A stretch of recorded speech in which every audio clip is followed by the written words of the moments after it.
Hello everyone! Welcome to my channel. Do subscribe to our channel.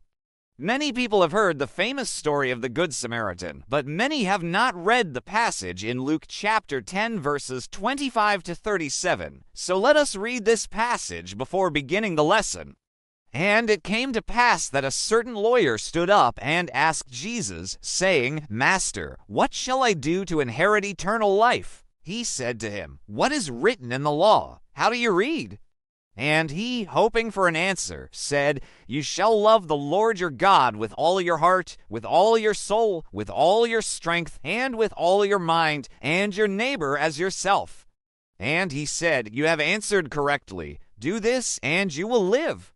But he, wanting to justify himself, said to Jesus, And who is my neighbor? Then Jesus answered and said, A certain man went down from Jerusalem to Jericho, and fell among thieves, who stripped him of his clothes, wound him up, and beat him, and went away, leaving him half dead. And so it was that a priest was going down that road, and when he saw him, he passed by on the other side. Likewise, a Levite, when he came to the place and saw him, passed by on the other side. But a Samaritan, traveling on business from Jericho to Jerusalem, came upon him. And seeing him, he had compassion. And when he came near, he saw that he needed to be helped. And he took him into an inn and took care of him. And he paid attention to the host, saying, See that you take care of him. And whatever more you spend, I will reimburse you when I return. And so it was that when Jesus had finished this illustration, he said to him, Which of these three do you think was a neighbor to him who fell among thieves? And he said, He who showed mercy on him. Then Jesus said to him, Go and do likewise. What can we learn from this passage?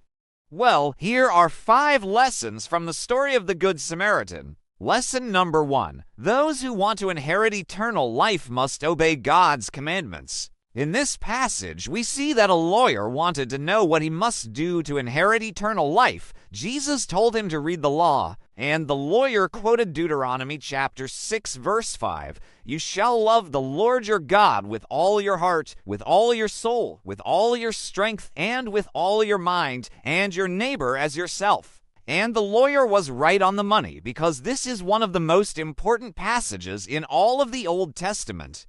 Jesus agreed with him and said, If you do these things, you will live. But the lawyer was a little bit cheeky because he didn't want to actually do what Jesus told him to do. Instead, he tried to justify himself and asked him who really was his neighbor, because he probably thought that he didn't like Samaritans. The religious people at that time didn't like Samaritans because they were half Jews and half Gentiles. They had mixed with other people, and so they weren't considered very pure. So the lawyer was trying to find some loophole, but Jesus wouldn't give it to him. In lesson number 2, Jesus taught the lawyer who really was his neighbor. So Jesus gave this illustration of a man who was robbed and beaten and left half dead. And then a priest and a Levite, they were religious leaders, they passed by on the other side. But a Samaritan, he was looked down upon by the religious Jews, but he took care of the injured man. So Jesus' point is that we should love our neighbors as ourselves. And if we see someone who needs help, we should go out of our way to help them, just like the Samaritan did. Lesson number 3, we should show compassion to those who are different than us. Now, the religious leaders of that day, they would have nothing to do with the Samaritans. They hated them. But the Samaritan in this story, he didn't care that this man was a Jew, and he didn't care that he was half dead.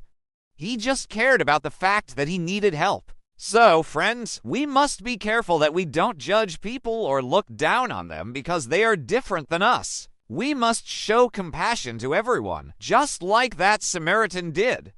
Lesson number 4, we should take action to help those who are in need. Many times people today, they will just sit around and complain about how bad things are in the world. They feel helpless, but we must remember that we are not called to be helpless. We are called to help others. If we see someone who needs help, we shouldn't just pass by on the other side, like the priest and the Levite did. We should stop and we should help them, and sometimes this may mean that we have to go out of our way to help them. And lesson number 5, we must put our faith into action. James chapter 2 verse 14 says, "What does it profit, my brethren, if someone says he has faith but does not have works? Faith is useless, just as faith by itself, if it does not have works, is dead." So, friends, we must make sure that our faith is real. And the way we know that our faith is real is by the way we act. If we see someone who needs help, we must put our faith into action and go and help them. Well, that's it for now. Thanks for watching. Remember, stay awesome. Don't forget to like, share, and subscribe.